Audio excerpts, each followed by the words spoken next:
여러분은 혹시 살면서 내뱉은 말들 중에 후회했던 말이 있으신가요? 아마 대부분의 사람들이 이런 경험이 있으실 것입니다. 홧김에 한 말이 주변 소중한 사람에게 상처를 주게 되고 생각 없이 한 말로 인해 자다가 이불킥을 날리고 싶었던 순간들도 있을 것입니다.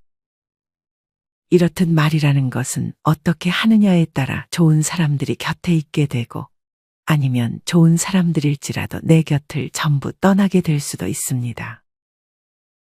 여기 경기도에 사는 70대 김영배 할아버지는 오늘도 술을 마시며 지난 과거를 후회하고 있습니다. 나이 70이 넘어보니 김씨 할아버지의 옆에는 아무도 남아있지 않았습니다. 김씨의 집은 청소가 안 된 지 오래고 제대로 된 집밥을 먹은 게 기억이 안 날 정도로 밥을 잘 챙겨 먹지도 않았습니다. 김씨가 이렇게 주변에 아무도 없이 외로이 지내는 데는 이유가 있었습니다. 바로 김씨의 말버릇 때문이었습니다. 입이 문제야, 입이? 김씨는 말로 인해 주변 좋은 인연들까지 모두 걷어차버렸습니다. 그런 김씨에게는 그간 어떤 일이 있었을까요? 지금부터 김씨의 이야기를 들려드리겠습니다. 김씨는 젊을 때는 과묵한 성격이었습니다. 주변 사람들이 보기에 답답할 정도로 말을 안 했던 시절도 있었습니다. 김씨의 아내는 그런 김씨의 과묵한 모습이 좋아 결혼했습니다. 하지만 김씨는 점점 나이가 들수록 말이 많아지기 시작했습니다. 예전에는 보통 김씨의 아내가 떠들고 김씨는 들어주기만 했는데 이제는 김씨의 아내가 말할 때 김씨도 같이 말하면서 서로 말하기 바빠 대화가 잘 이어지지 않았습니다. 나이 들수록 말이 많아진다더니 사람이 그렇게 달라질 수가 없다니까. 김씨의 아내는 지인을 만나 김씨의 변한 모습에 대해 얘기했습니다. 김씨는 고집도 점점 세져 대화할 때 특히나 지지 않으려는 모습을 보이기도 했습니다. 김씨의 달라진 성격을 40년 지기 친구 한씨도 점점 눈치채고 있었습니다. 김씨에게 한씨는 유일한 친구였습니다. 젊었을 적부터 내성적인 성격의 친구가 별로 없었고 워낙 밖에서 활동적인 성격도 아니었기에 새로 친구를 사귀지도 않았던 김씨였습니다. 김씨는 그냥 친구는 한씨 한 명으로 충분하다고 생각했습니다. 하지만 김씨는 한씨를 오래됐다는 이유로 점점 더 편하게 대하기 시작했습니다. 그러다 보니 김씨는 한씨에게 상스러운 말들을 자주 했습니다. 김씨는 습관처럼 말 한 번 할 때마다 상스러운 말들을 뒤에 붙였는데 한씨는 점점 그런 김씨의 말이 듣기 힘들어졌습니다. 장난스럽게 한씨가 김씨에게 지적해도 김씨는 한씨의 말을 귀담아 듣지 않았습니다. 한씨가 보기에 김씨는 자신이 상스러운 말이 습관이 됐다는 걸 의식하지 못한 듯 했습니다. 이때부터 한씨는 김씨에게서 돌아서기 시작했습니다. 그래도 만난 기간이 있어 한씨는 가끔 김씨를 만나 술 한잔 마셨지만 한씨가 김씨를 떠나게 된 사건이 하나 있었습니다. 김씨와 친구 한씨는 불행히도 정치 성향이 달랐습니다. 둘은 술을 마시며 정치인 한 명을 두고 평가를 하기 시작했습니다. 당연히 그 정치인이 속한 당을 지지하던 한씨는 그 정치인을 좋게 평가했고 다른 당을 지지하던 김씨는 또 한 번 상스러운 말을 해가며 해당 정치인을 과도하게 비난했습니다. 하지만 어릴 때부터 말을 잘했던 한씨를 김씨는 말로 이길 수 없었습니다. 김씨는 토론에서 진 것이 분해 갑자기 해당 정치인의 외모에 대해 비난하기 시작했습니다. 한씨는 그런 김씨의 모습에 흥분하지 않고 웃어 넘겼습니다. 하지만 그런 한씨의 모습에 분했는지 김씨는 한씨가 정치 얘기를 그만하자는 말에도 계속해서 정치 얘기를 꺼냈습니다. 당연히 그런 김씨의 모습을 한씨는 좋아할 수 없었습니다.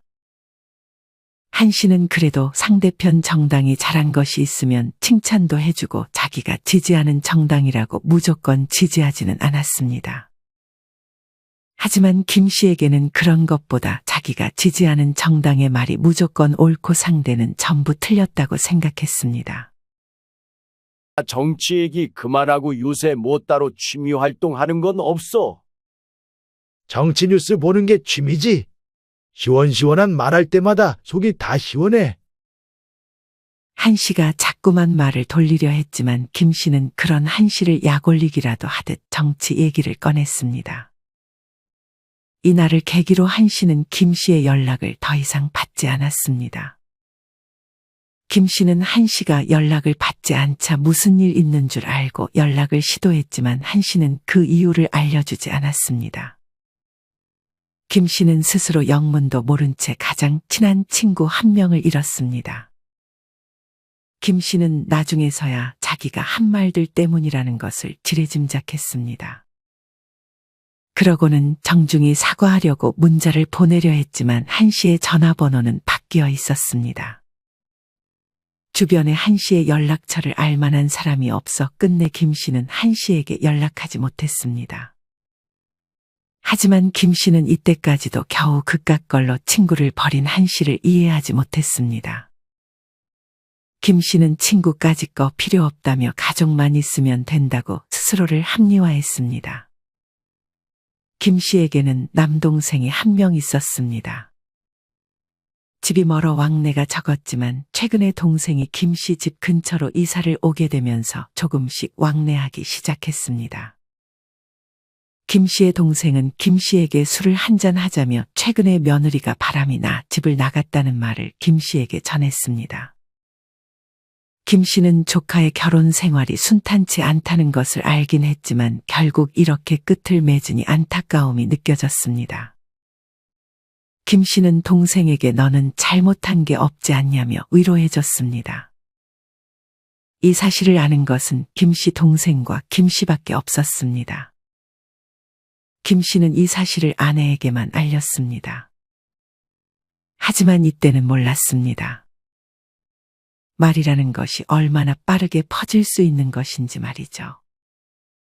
김 씨는 분명 아내에게만 말했지만 김 씨의 장모님부터 김 씨의 다른 형제들, 심지어 김 씨의 부모님까지 이 사실을 알게 됐습니다.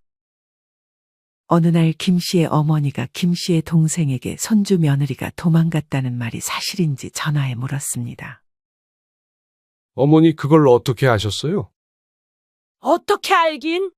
동네방네 다 소문났다. 그 말이 사실인지가 중요하지. 진짜 그런 거야? 얼굴을 못 들고 다니겠다. 김 씨의 동생은 평판에 민감한 엄마에게까지는 이 사실을 숨기고 싶었습니다. 그것보다 소문이 퍼진 것을 알게 된 김 씨 동생의 아들은 더욱 화를 냈습니다. 동생의 아들은 동생에게 아버지가 다 말하고 다녔냐며 아버지를 추궁했습니다. 김 씨의 동생은 난감할 수밖에 없었습니다. 그리고 이내 김 씨에게 원망의 화살을 돌렸습니다. 형이 여기저기 소문내고 다녔어? 나는 아내한테밖에 말 안 했어. 형수님이 그럼 또 다른 곳에 다 말하고 다녔나 보네. 입이 그렇게 가벼워서 원. 아들은 나한테 소문냈냐고 난리야.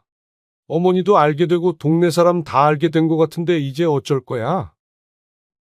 김 씨는 동생에게 사과하려 했지만 미안하다는 그 한마디를 내뱉기가 참으로 힘들었습니다. 그렇게 아무 말 없는 형을 보며 동생은 그런 형에게 마음이 떠났습니다. 이후 동생은 김 씨를 용서하긴 했지만 더는 왕래를 하지 않았습니다. 김 씨는 이 일로 아내에게 화풀이를 했습니다. 아내는 자기 엄마한테만 말했다고 했지만 아마 모두가 그렇게 한 명씩에게 말을 옮기다 보니 말이 퍼져나가는 것은 순식간이었습니다. 시간이 지나자 김 씨는 이 일도 점점 잊었습니다. 김 씨에게는 하나뿐인 외동아들이 있었습니다. 김 씨는 아들을 어릴 때부터 강하게 키우려고 노력했습니다. 따뜻한 말들은 거의 해주지 않고 칭찬에도 인색했습니다. 그리고 나중에서는 해선 안 될 다른 집 자식들과 비교하기까지 했습니다. 김 씨의 아들은 30이 넘은 나이에도 아직 자리를 잡지 못하고 있었습니다. 김 씨는 그런 아들을 답답해했습니다. 네 또래 다른 집 자식들은 다 회사 다니고 결혼도 했는데 넌 언제 독립해서 살 거야? 사실 이날은 김 씨의 아들이 회사 면접에서 불합격 통보를 받은 날이었습니다. 안 그래도 예민했던 아들은 김 씨의 그 말을 듣고 화를 참지 못했습니다. 아들은 김 씨에게 소리치며 방에 있던 캐리어를 꺼내 옷을 챙기기 시작했습니다. 같이 있던 김 씨의 아내가 말렸지만 아들은 자신의 행동을 멈추지 않았습니다. 당신 빨리 사과해요. 김 씨의 아내는 당장 김 씨에게 사과하라고 했지만 김 씨도 자존심이 있었고 그렇게 하는 게 오히려 아들에게 도움이 될 거라고 생각해 사과하지 않았습니다. 내가 사과를 왜 해? 네가 짐 싸면 어디 갈 데는 있고. 김 씨는 또 한 번 말로 아들에게 상처를 남겼습니다. 아들은 김 씨를 노려보며 캐리어를 들고 집을 나갔습니다. 아들은 이후 집에 한 번도 들어오지 않고 김 씨의 연락처를 차단한 듯 했습니다. 그제서야 김 씨는 정신을 차렸는지 아내에게 말 좀 잘해달라고 했지만 김 씨의 아들은 어머니와 조금씩 연락할 뿐 김 씨와는 일절 연락을 하지 않았습니다. 시간이 흘러 김 씨는 아내에게서 아들이 취직에 성공했고 결혼식을 올릴 예정이라는 말을 들었습니다. 김 씨의 아들은 결혼식이 있기 얼마 전 아버지에게 연락했습니다. 하지만 김 씨는 오히려 그런 아들에게 서운한 감정이 있었습니다. 아들의 입장에서 생각하려 하기보다 자기의 마음을 알아주지 않는 아들을 원망했던 것입니다. 결혼식을 무사히 마치고 김 씨는 아들 며느리와 밥을 먹으며 서운했던 감정을 내비쳤습니다. 그런 김 씨의 모습에 아들은 억지로 미안하다고 했습니다. 이때 김 씨는 아들과의 관계가 좋아졌다고 생각했는지 하지 말아야 할 말을 또 한 번 하고 말았습니다. 네 나이대 부부들은 다들 돈도 열심히 벌어놨을 텐데 넌 언제 돈 모아서 아이 낳고 할래? 뒤처지지 않으려면 아껴 살면서 부지런히 모아. 김 씨가 한 말의 의도 자체는 나쁜 것이 아니었지만 남과 비교하는 말 습관을 이날도 김 씨는 고치지 못했습니다. 이 말을 들은 김 씨의 아들은 표정이 굳어지며 얼른 식사 자리를 마무리하고 집으로 돌아갔습니다. 아내는 김 씨에게 실수를 했다고 눈치를 줬지만 이미 꺼낸 말은 주워 담을 수 없었습니다. 그날 밤 김 씨는 아들에게 전화를 시도했지만 다시 한번 아들은 김 씨의 번호를 차단했습니다. 이날이 김 씨가 아들을 본 마지막 날이었습니다. 겨우 그런 말 때문에 아버지와 연락을 안 하냐고 생각할 수 있지만 어릴 때부터 누적돼 왔던 비교하는 말이 김 씨의 아들에게는 큰 상처가 되었던 것이었습니다. 김 씨는 그렇게 아들과 거의 연이 끊어지다시피 했습니다. 김 씨는 이때까지도 자신의 말과 행동을 돌아보기보다는 주변을 탓했습니다. 그러고는 세상에 그냥 아내 한 명만 있으면 된다고 생각했습니다. 그래도 아내와 하루 종일 같이 있을 수는 없어 김 씨는 처음으로 무언가를 배우러 주말에 복지관으로 향했습니다. 김 씨는 남들과 어울리는 성격이 아니었지만 걱정과 달리 그곳에 좋은 사람들도 있었고 무언가를 같이 배울 수 있다는 사실이 흥미로웠습니다. 김 씨는 복지관에 가서 탁구도 배우고 외국어도 배우며 또래 사람들과 어울리기 시작했습니다. 사실 김 씨는 이때 아파트 청소 일을 하며 남은 빚을 갚고 있었습니다. 김 씨에게는 아직 아파트 대출금이 남아 있었고 은퇴 후 퇴직금으로 자영업에 도전했지만 반년 만에 문을 닫아 빚이 더해졌습니다. 김 씨는 그래도 운 좋게 아파트 청소 일을 할 수 있었고 평일에는 일을, 주말에는 복지관을 다녔습니다. 복지관 사람들과 이런저런 얘기를 하다 김 씨는 자기도 모르게 은퇴 후 차린 가게가 잘 안 돼 빚이 있다는 얘기를 했습니다. 그러면서 경제적으로 힘들다는 말을 했는데 주변에 있던 사람들이 김 씨가 말할 당시에는 고생 많았겠다며 안쓰러워하는 말들을 건네더니 점점 김 씨를 무시하는 듯한 행동을 하기 시작했습니다. 점점 어떤 얘기를 할 때 김 씨를 빼놓고 얘기를 하기도 하고 김 씨의 옷차림에 대해서도 수근거리기 시작했습니다. 옷을 저런 걸 입고 나오네요. 그래도 좀 깔끔하게 하고 다니시지. 귀가 밝았던 김 씨는 그 말을 듣고 자기도 한 소리 하려고 했지만 괜히 더 비참해질 것만 같아 그냥 못 들은 척해야 했습니다. 그리고 소문이 퍼졌는지 강사들마저 김 씨에게는 대충대충 가르쳐 주기도 했습니다. 김 씨는 그제서야 자신의 결점을 거리낌 없이 드러낸 것을 후회했습니다. 이후 김 씨는 더는 복지관에 나가지 않았습니다. 김 씨에게는 이제 정말 아내 말고는 주변에 아무도 남아있지 않은 듯 했습니다. 이때부터 김 씨는 아내가 집 밖을 나가는 것을 싫어하기 시작했습니다. 내성적인 김 씨와는 달리 외향적이었던 김 씨의 아내는 모임만 무려 7개 정도 가지고 있었습니다. 그래서 거의 매일 외출하기 일쑤였습니다. 김 씨는 이제 친구도 안 만나고 복지관도 안 가니 집에만 있는 시간이 길어지자 아내에게 집착하기 시작했습니다. 또 나가? 그렇게 나가서 돈을 다 쓰면 빚은 다 언제 갚아? 천천히 갚아 나가면 되죠. 저도 나가서 알바하잖아요. 새삼스럽게 왜 그래요? 그야 혼자 있으면 심심하니까 그러지. 하지만 아내는 그런 김 씨의 말에도 모임을 계속 나갔습니다. 김 씨가 집에 있는 시간이 길어지자 김 씨는 아내와 다투는 날이 많아졌습니다. 하지만 김 씨는 항상 아내와 싸울 때 이혼하자는 말을 쉽게 꺼내는 버릇이 있었습니다. 초반에는 아내도 그냥 하는 말이라고만 생각하고 참았지만 계속 싸울 때마다 이혼하자고 하니 정말 이혼이 하고 싶어졌습니다. 이날도 모임을 가는 것을 두고 다투다가 김 씨는 또 한 번 이혼하자는 말을 꺼냈습니다. 그렇게 자꾸 나갈 거면 이혼해. 혼자 살면 당신 나가든 말든 신경 안 쓸 테니까. 그래요, 이혼해요. 밥 차려주는 것도 지긋지긋했는데 잘 됐네요.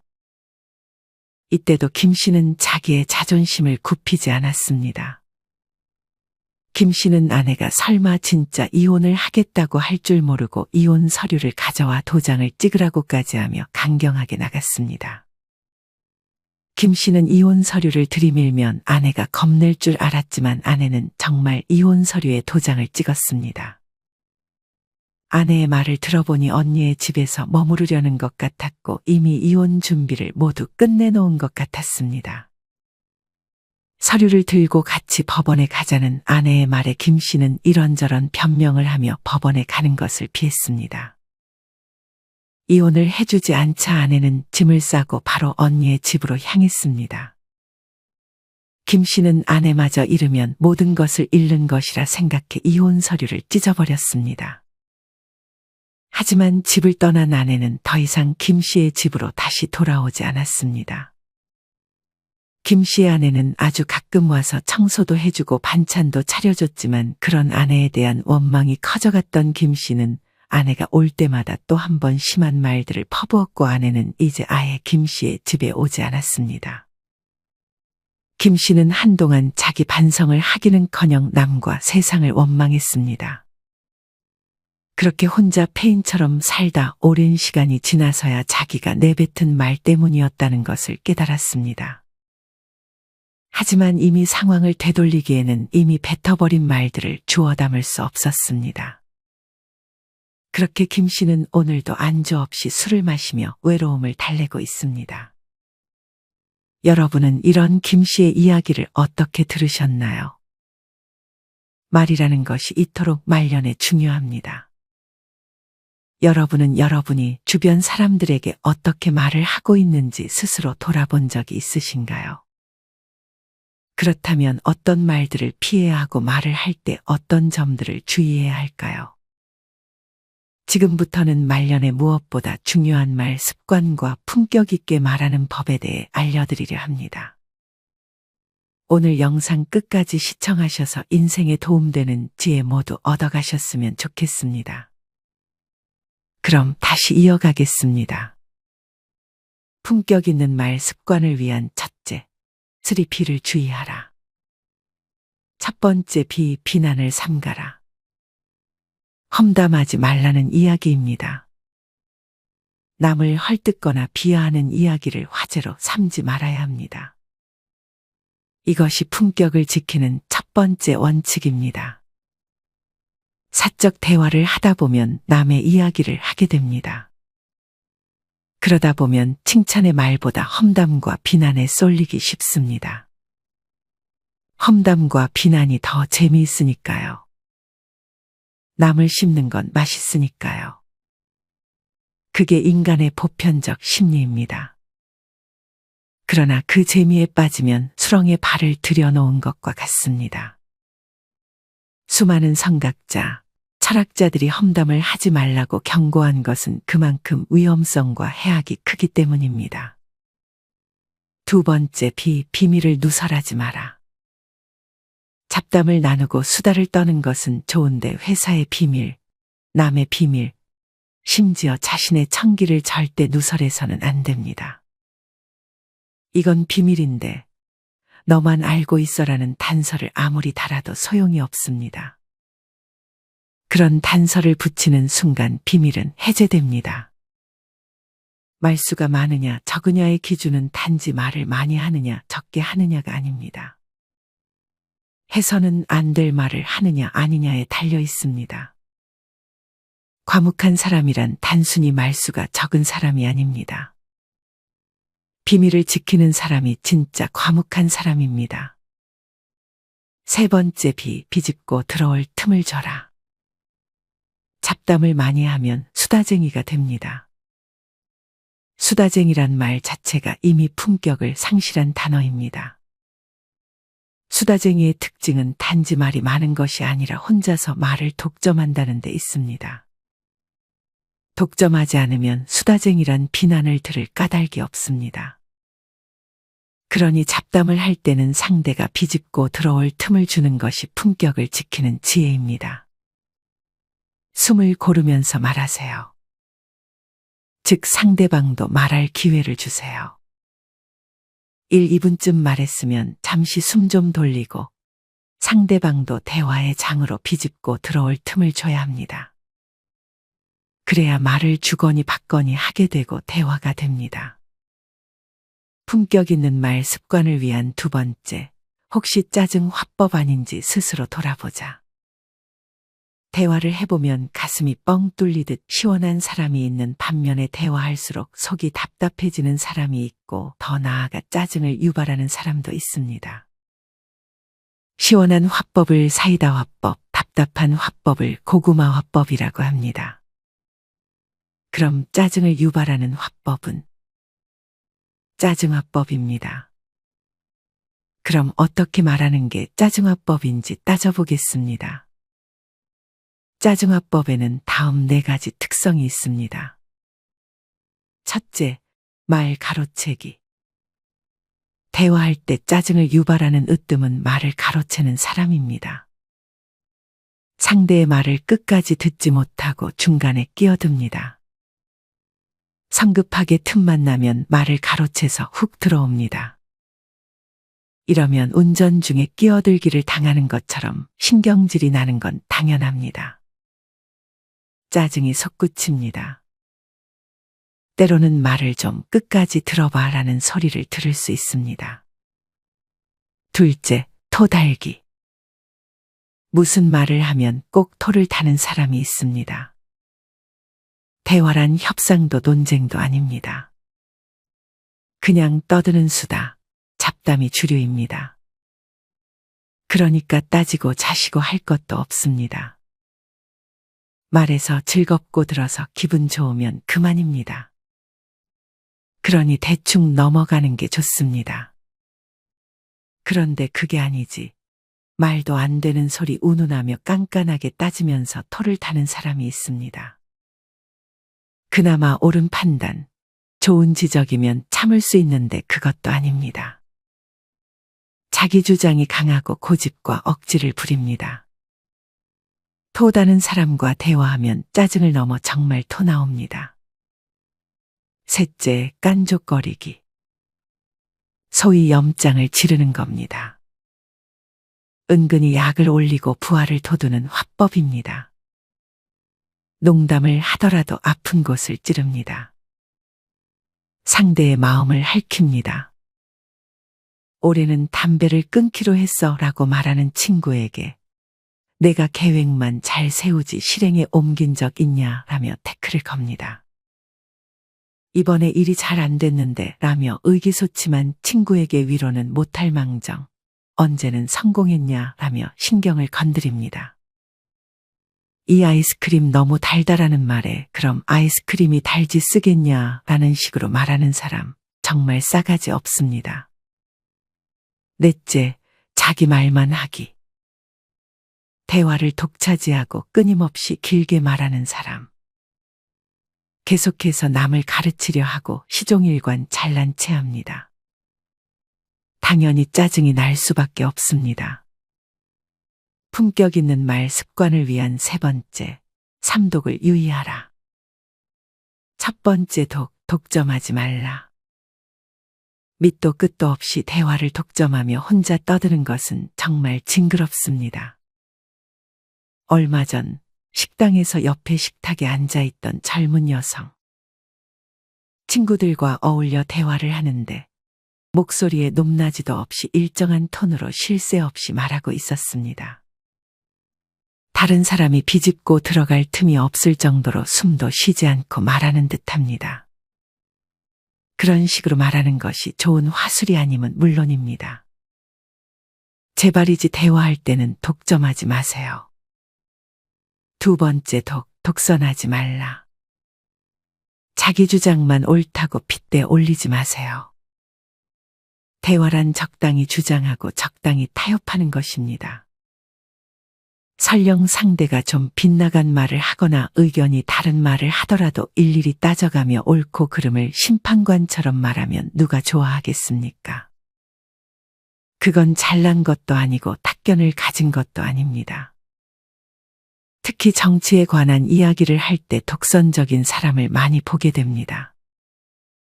우냐 좌냐에 따라 상대를 아예 적군 대하듯이 눈까지 부라리며 핏대를 올립니다.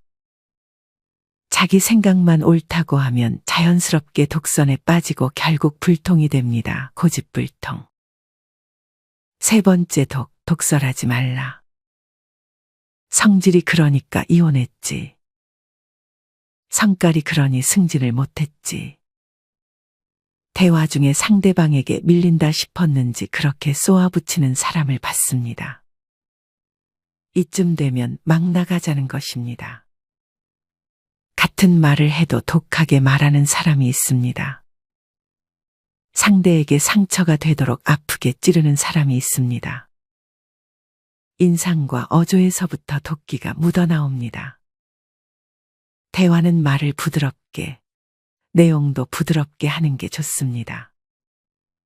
대화에서 당신이 밀린다 싶으면 밀려주는 겁니다. 대화를 나눈다는 것이 생사를 거는 것도 이기고 지는 게임을 하는 게 아니지 않습니까? 도끼를 품고 악다구니 써서 설령 이긴다 한들 결과는 뭡니까? 품격만 깎이고 정만 생기는 것이죠. 품격 있는 말습관을 위한 네 번째, 꼰대 소리를 피하려면 참갑이나 주소를 기억하라.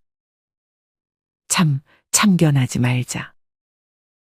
나이를 먹는 동안 경험이 많아졌고 인생살이의 험한 꼴도 많이 보아온 탓인지 나이든 이들은 쓸데없는 걱정과 노심초사가 많습니다. 그러니 후배나 젊은이들을 보면 알게 모르게 콩나라, 판나라 하게 됩니다.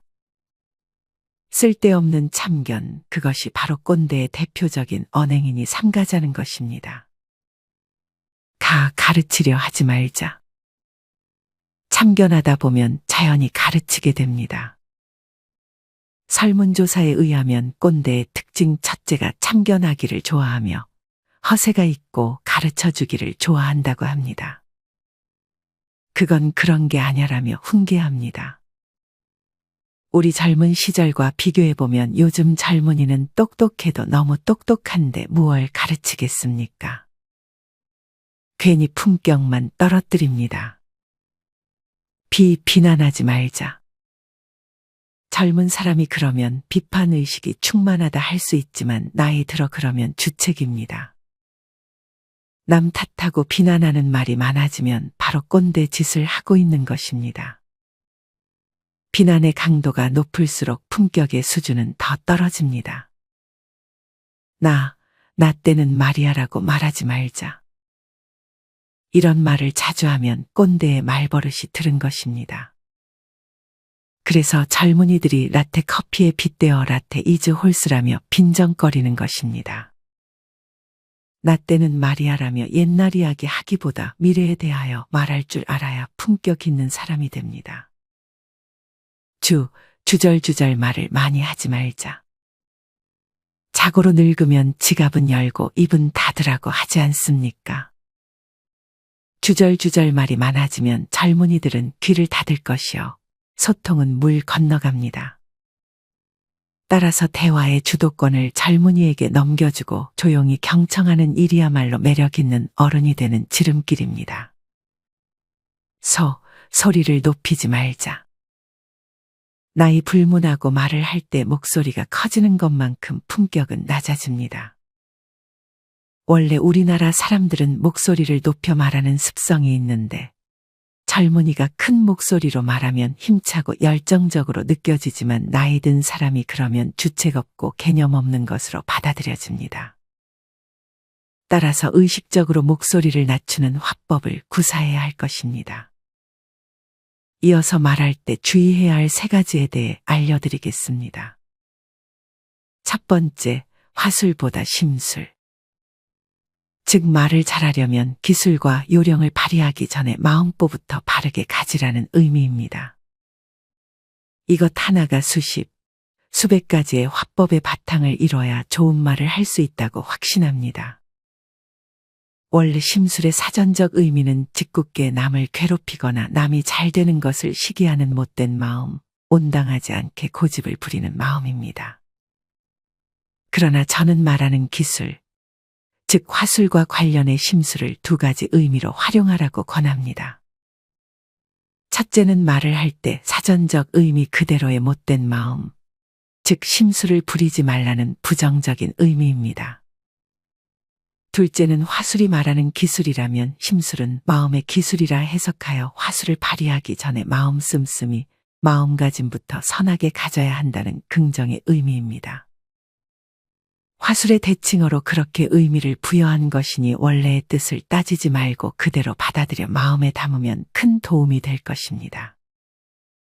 화술보다 심술을 강조하는 것은 말이란 마음의 표현이기 때문입니다. 자고로 언유심성이라고 했습니다. 말은 마음의 소리요, 울림입니다. 그러니 아무리 교묘하게 말의 기술을 발휘해도 정말로 심술을 부리려 하거나 악한 마음을 가지고 말한다면 결코 좋은 말이 나오지 않습니다. 소리는 번지르르 할지언정 그것에서 느끼는 감정이 좋을 리가 없습니다. 그러니 대화에 성공할 수 없습니다. 말할 때 주의해야 할 2번째, 천천히 말하기. 말을 천천히 하라. 매우 상식적인 것 같지만 매우 유용한 규칙입니다. 말버릇이 원래 빠른 걸 어떡하냐고요. 천천히 말하기를 타고난 사람이 아닌 한 처음에는 의식적으로 말하다가도 나중에는 자신도 모르게 말을 빨리 하는 경우가 많습니다. 그럼 어떻게 한다? 왕도는 없습니다.